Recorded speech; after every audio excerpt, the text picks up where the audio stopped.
Alors, à nouveau, shalom, shalom et bienvenue à notre culte aujourd'hui.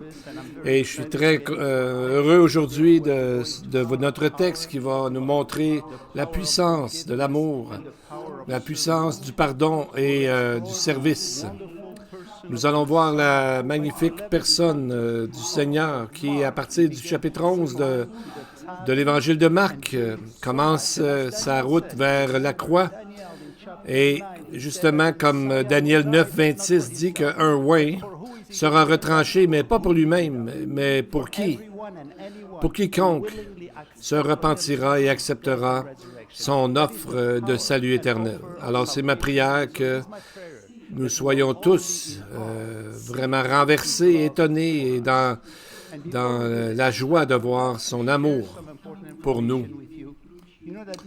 Avant d'aller là, vous savez, lundi soir jusqu'à mardi soir, c'est un jour de commémoration pour le peuple en Israël et pour se rappeler tout ce qu'ils ont vécu dans les derniers 75 ans, depuis qu'ils sont devenus une nation en 1948. Alors, il n'y a pas tellement de Juifs dans le monde. C'est 0,001% de la population mondiale, parce que Dieu avait dit à travers Moïse, Deutéronome 28, 62, que le peuple juif sera un petit nombre à travers l'histoire. Donc, la mort même d'une seule personne est très importante en Israël, étant donné leur petit nombre et le nombre d'ennemis alentour d'eux. Donc, à 20h lundi soir, une sirène va sonner et puis tout va arrêter ou à peu près en Israël, comme ils ont fait pour la Shoah. Ils vont se rappeler aujourd'hui une minute de silence lundi soir pour une prière pour la paix de Jérusalem et aussi pour le retour de Jésus, car lui, et seulement lui, peut arrêter, mettre un stop à tout ce qui se passe dans ce monde, que le mal grandit de plus en plus. Alors, nous vous encourageons à prier pour le peuple juif dans ce moment qu'ils vivent, de se rappeler ce qui s'est passé dans leur histoire. Avez-vous remarqué dans les nouvelles comment ça va vraiment mal, combien il y a de plus en plus d'assassinats? Le 13 avril, dans l'État de Missouri, un jeune homme a été abattu parce qu'il s'est juste trompé d'adresse. Il est allé sonner une mauvaise adresse et il s'est fait tirer. Le 17 avril, une femme de 20 ans a été abattue à New York parce qu'elle s'est trompée après qu'elle s'est trompée, elle était passagère et ils sont trompés dans le mauvais autoroute et elle s'est fait tirer. Et deux jeunes filles du Texas, le 10 avril, ils sont trompés d'auto. Et même si la fille s'est excusée, elle s'est fait tirer, elle a été blessée. Donc, et même au Canada, c'est arrivé. C'est arrivé avant hier ou hier à Longueuil. C'est arrivé à Montréal. Donc, on voit que depuis 2023, il y a une recherche qui dit qu'aux États-Unis, il y a eu plus que 150 tueries à travers le pays, puis on est seulement en avril. Il y a un endroit qui s'appelle l'archive de la violence à cause des armes à feu. Et on a vu que ça a grandi de façon significative dans les années récentes. Ça, c'est les symptômes de ce que la Bible a prédit qui arriverait. Quelque chose que Jésus a appelé les douleurs de l'enfantement qui vont culminer, arriver au sommet durant les temps de la tribulation qui va durer 7 ans. 2 Timothée 3, Paul nous donne en fait 18 caractéristiques du mal dans la fin des temps. On va en nommer seulement quelques-uns. 2 Timothée chapitre 3, verset 1. Sache que dans les derniers jours, il y aura des temps difficiles, car les gens seront insensibles, déloyaux, intempérants, cruels, etc. Donc, on voit ici le manque d'amour et on voit la violence qui grandit. Bien sûr, ces assassinats n'arrivent pas toujours dans un temps aussi rapproché, mais on voit que de plus en plus, il y en a un peu partout et dans différentes parties du monde maintenant. Donc, on voit que c'est un esprit de mal qui va envahir ce monde de plus en plus. Et à la fin, ça va être vraiment terrible. Comme croyants, quand nous voyons ces choses, on devrait se rappeler de dire aux gens des prophéties qui sont en train de s'accomplir et de trouver le salut qui est en Jésus seul. En fait, c'est la seule raison pourquoi Jésus nous garde encore ici, sur terre, pour prier, pour d'aimer nos voisins. Parce que c'est le temps maintenant de en parler. Au ciel, il n'y aura aucun pécheur là-bas. Tout le monde va savoir ce qui arrive au sujet du salut. Donc, c'est maintenant qu'il faut en parler. Donc, on s'approche du chapitre de Marc, chapitre 13, qui va tout dévoiler, justement, les prophéties de la fin des temps. Donc, prions pour la lecture de la parole de Dieu. Vous pouvez le dire avec moi. Béni sois-tu ô Seigneur, notre Dieu, roi de l'univers, qui nous a donné la parole de la vérité, qui a planté parmi nous la vie éternelle. Que ton nom soit béni ô Seigneur, qui nous a donné la chance d'avoir les Écritures. Amen. Alors, ouvrons nos Bibles au chapitre 11 de l'Évangile de Marc. Ici, on va trouver un chapitre majeur dans la vie du Messie, ce qu'on a appelé l'entrée triomphale, quand Jésus met le pied dans Jérusalem pendant la Pâque, pendant 4 jours, où on va, selon la loi, tester l'agneau de Dieu, qui plus tard donnera sa vie sur la croix en sacrifice parfait.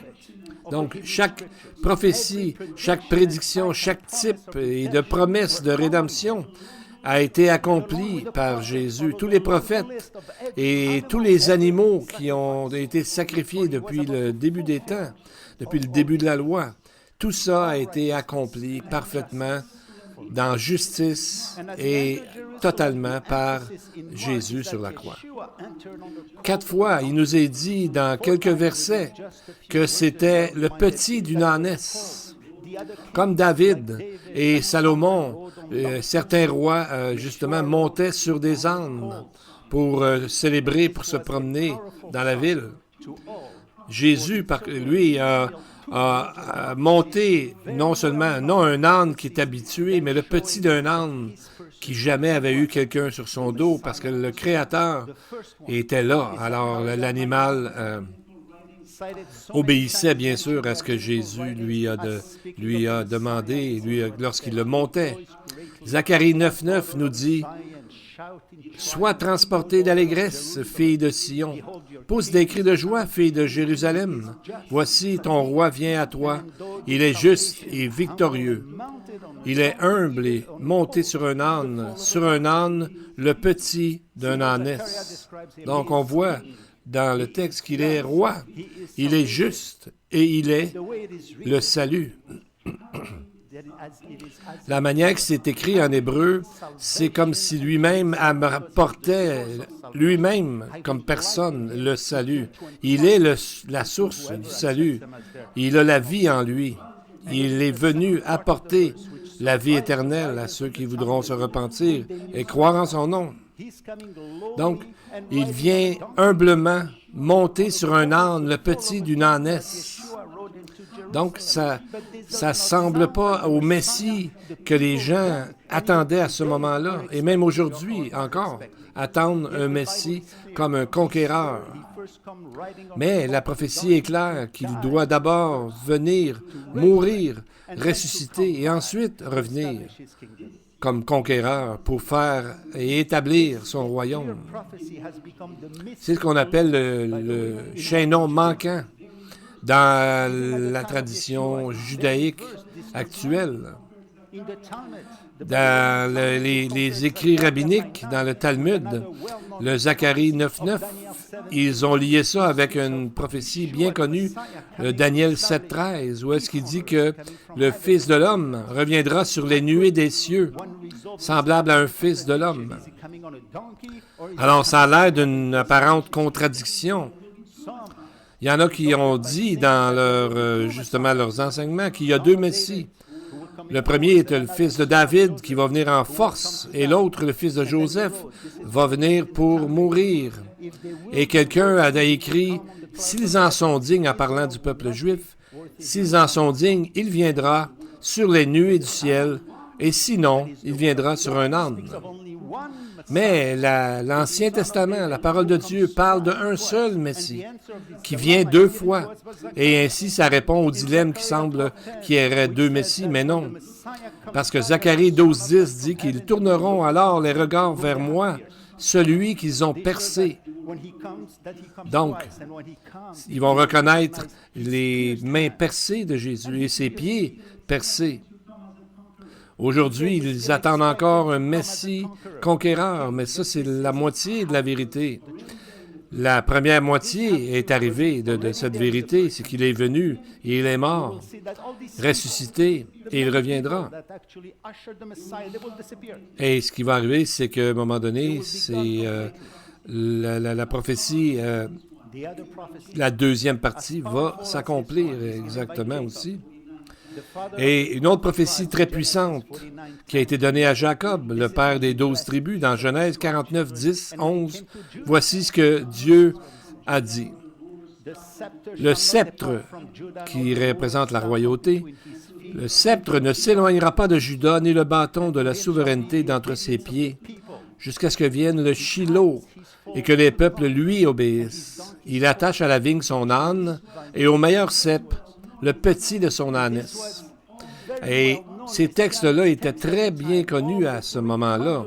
Les trois Targums que nous connaissons étaient d'accord, et même les deux Talmuds, tous identifiaient le Shiloh comme étant le Messie.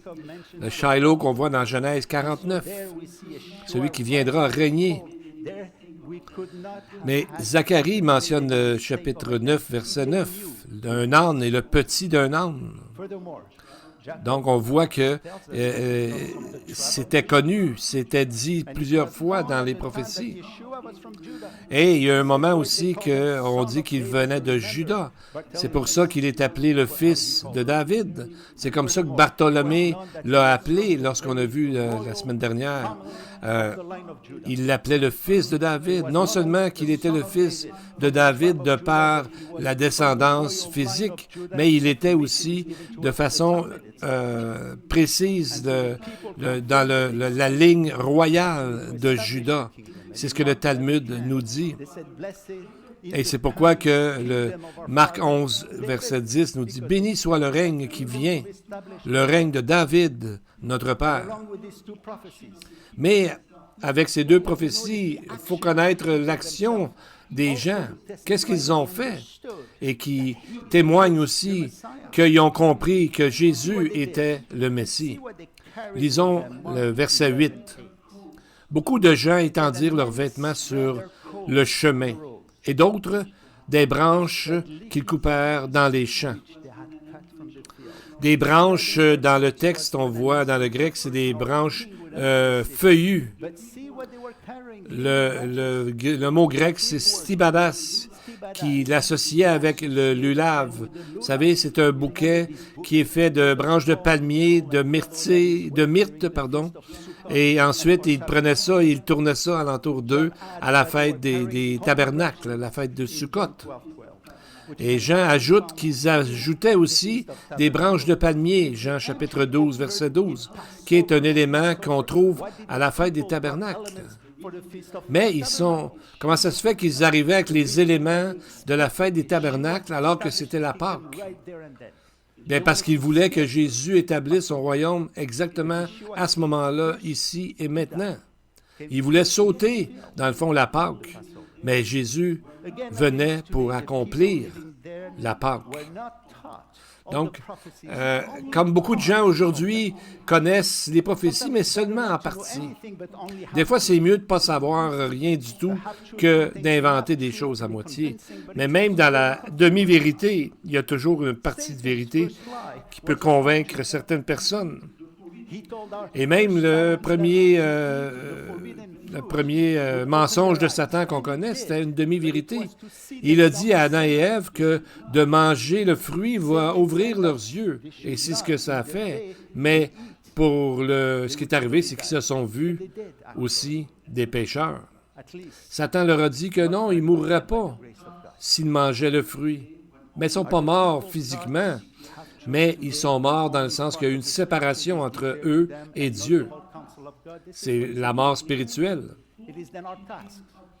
Et pour ajouter à ces prophéties, les gens du peuple qui s'en allaient vers la fête chantaient le Hallel qui est une partie des psaumes, qui finit avec le psaume 118, qui était réservé pour le Messie. Et les Juifs religieux gardaient ce morceau-là pour le retour du Seigneur. Quand ils sacrifiaient justement l'agneau dans le temple, lorsque c'était le 14 de Nisan, c'est ce qu'ils chantaient. Donc, c'est ce qu'ils ont fait à ce moment-là, exactement la même chose. Marc, chapitre 11, versets 9 et 10. Ceux qui précédaient et ceux qui suivaient Jésus criaient « Hosanna!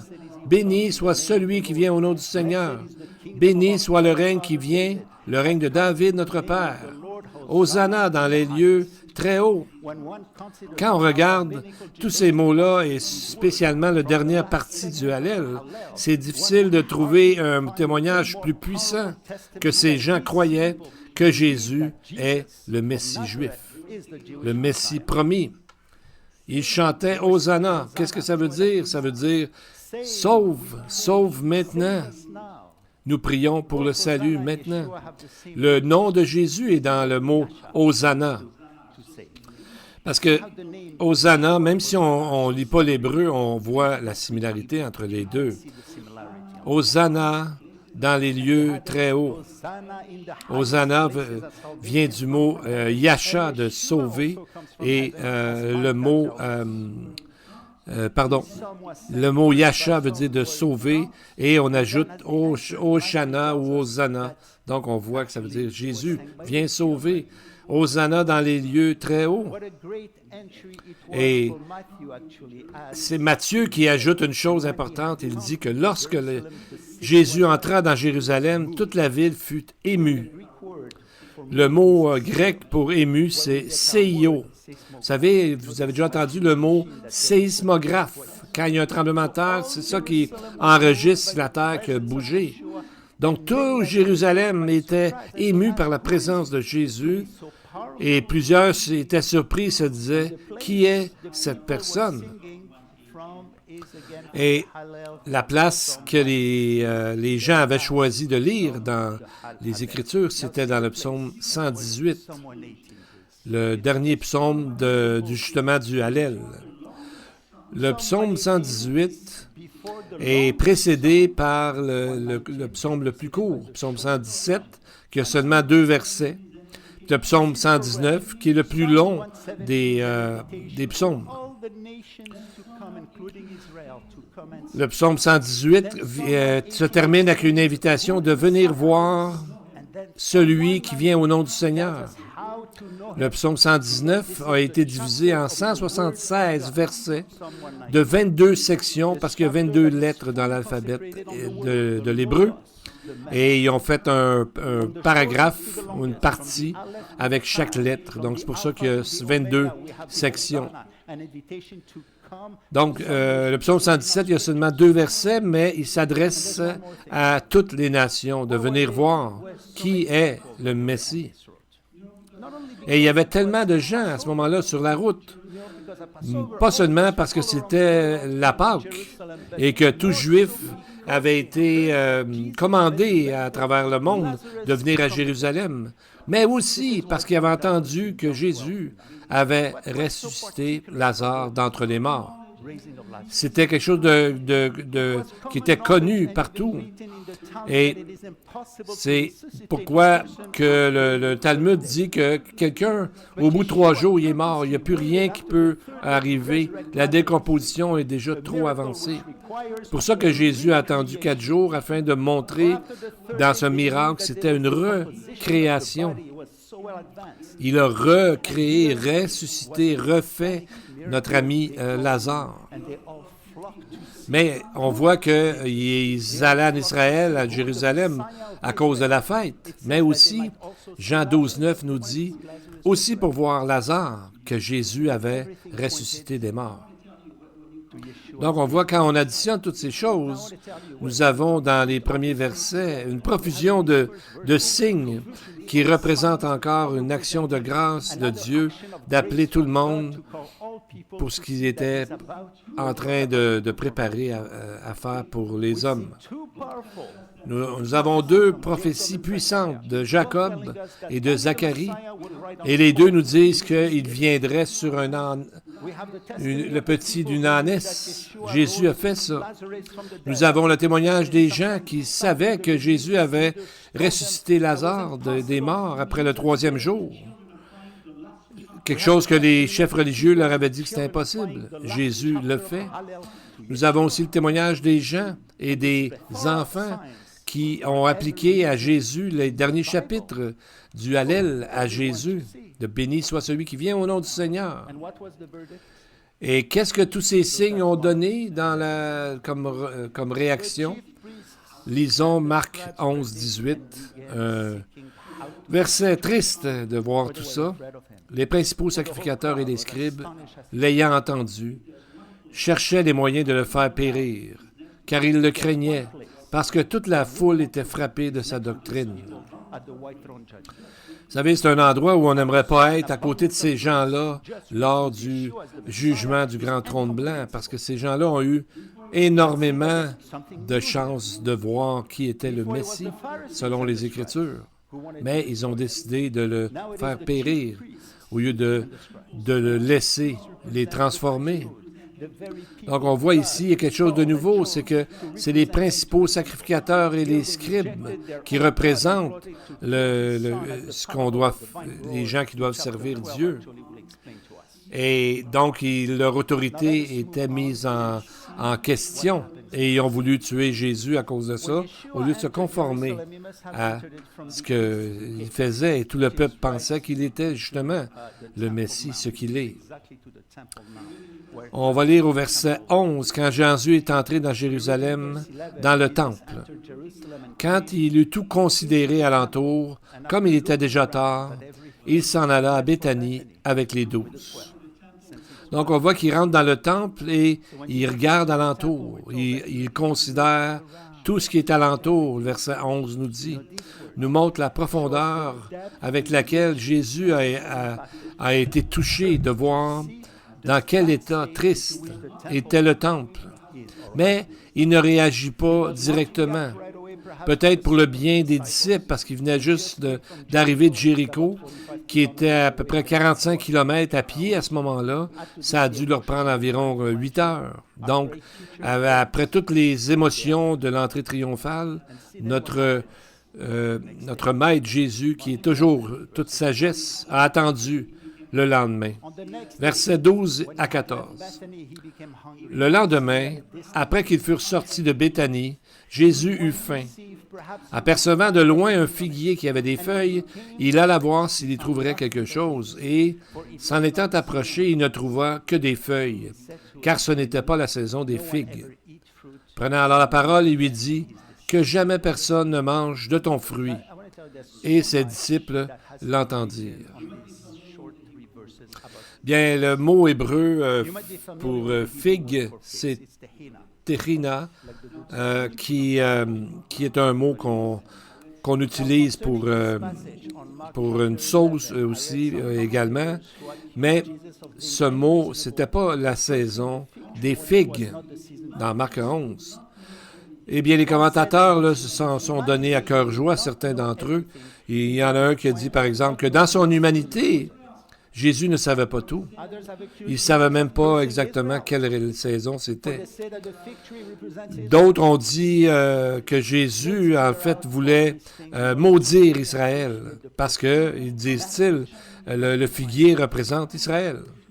On va essayer de voir à travers toutes ces confusions le message profond que nous voyons dans ce passage. Premièrement, quand on regarde un texte, c'est toujours bon d'essayer de voir quel était le contexte à ce moment-là. Quand on lit le texte, on voit que le figuier peut donner n'importe des fruits en tout temps dans l'année, on dirait.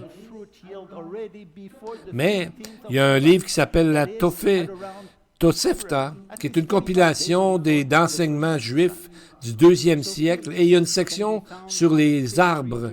Et quand on parle des figuiers, le texte nous dit que la saison pour mûrir, que les fruits sont mûrs, c'est entre le 15e de Shebat, qui est à peu près en février, et à peu près 45 jours avant le 1er de Nisan.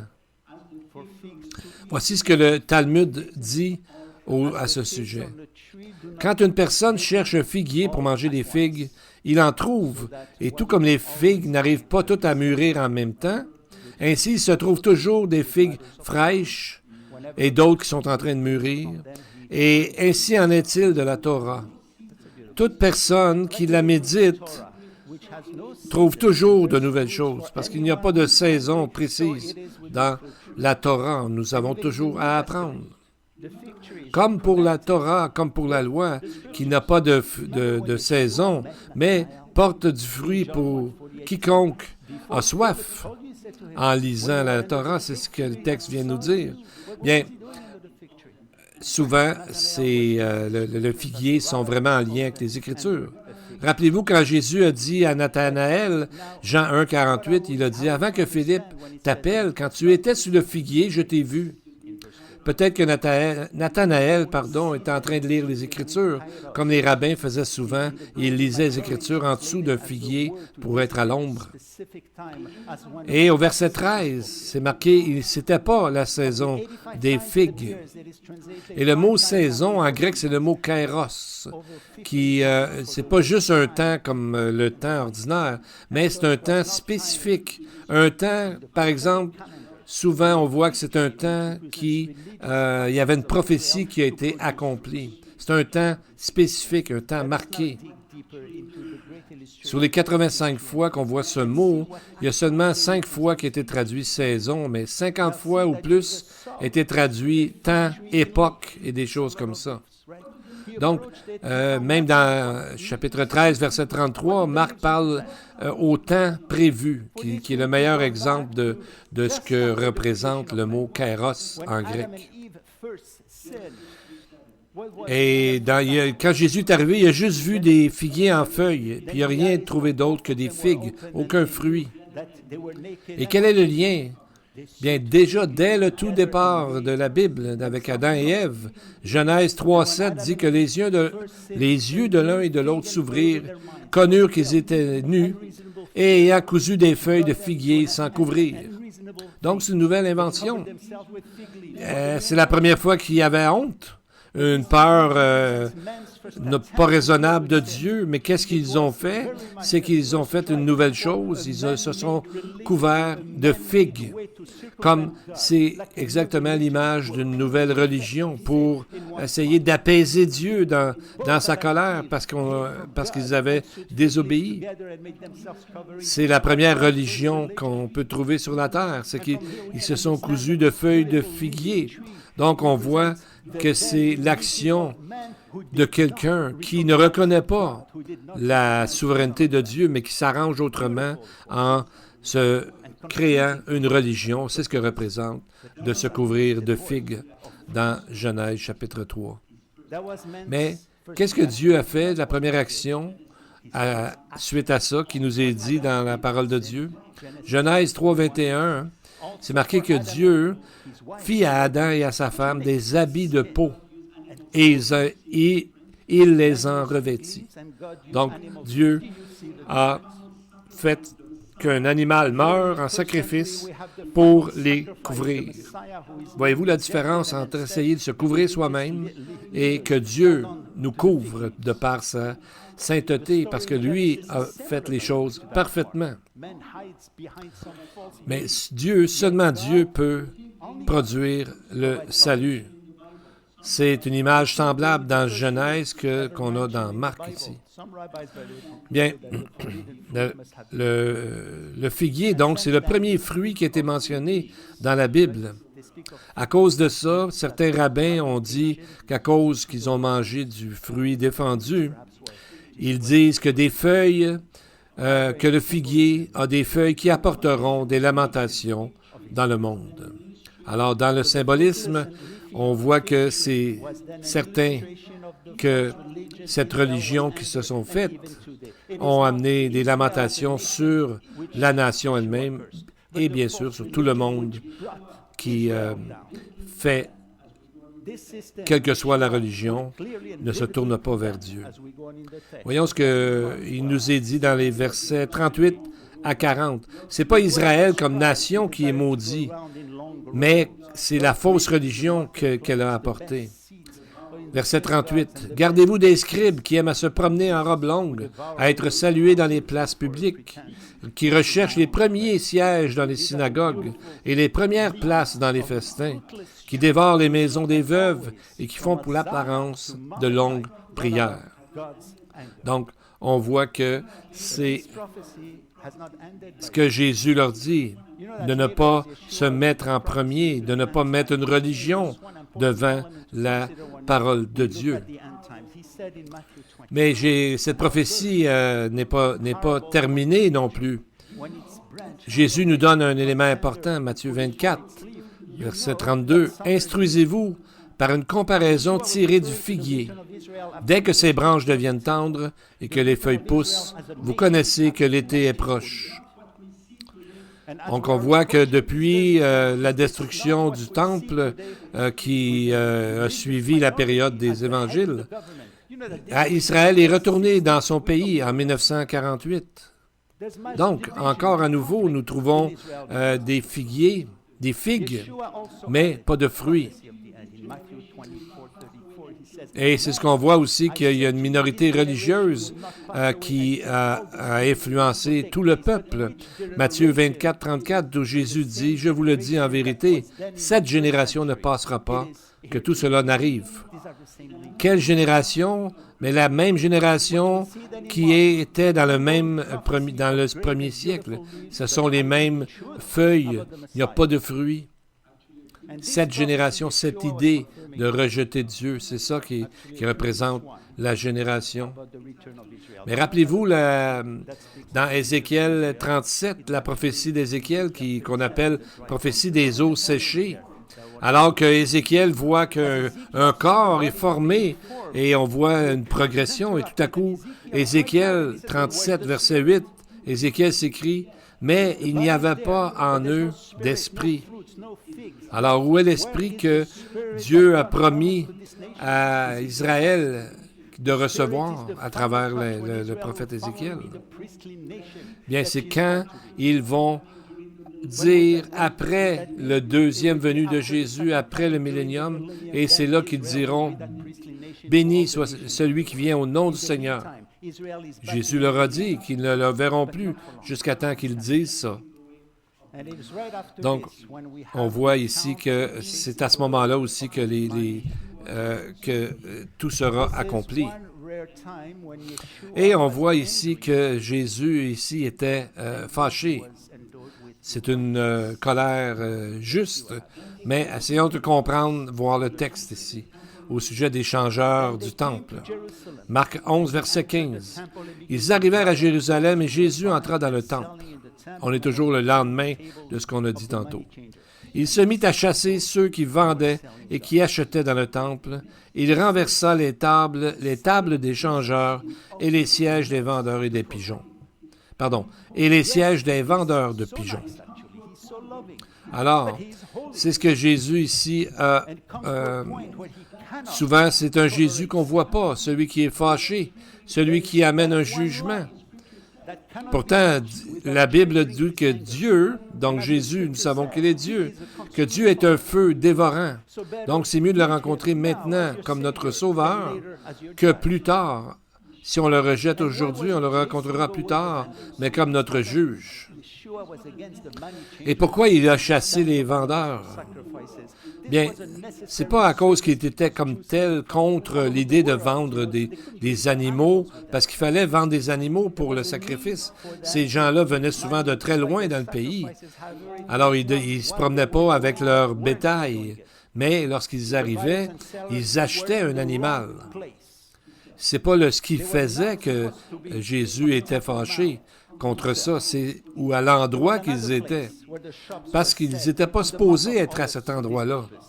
Ils étaient à un endroit appelé Hanout. C'est un mot araméen qui veut dire, vous savez, comme un supermarché ou un marché central ou un centre d'achat.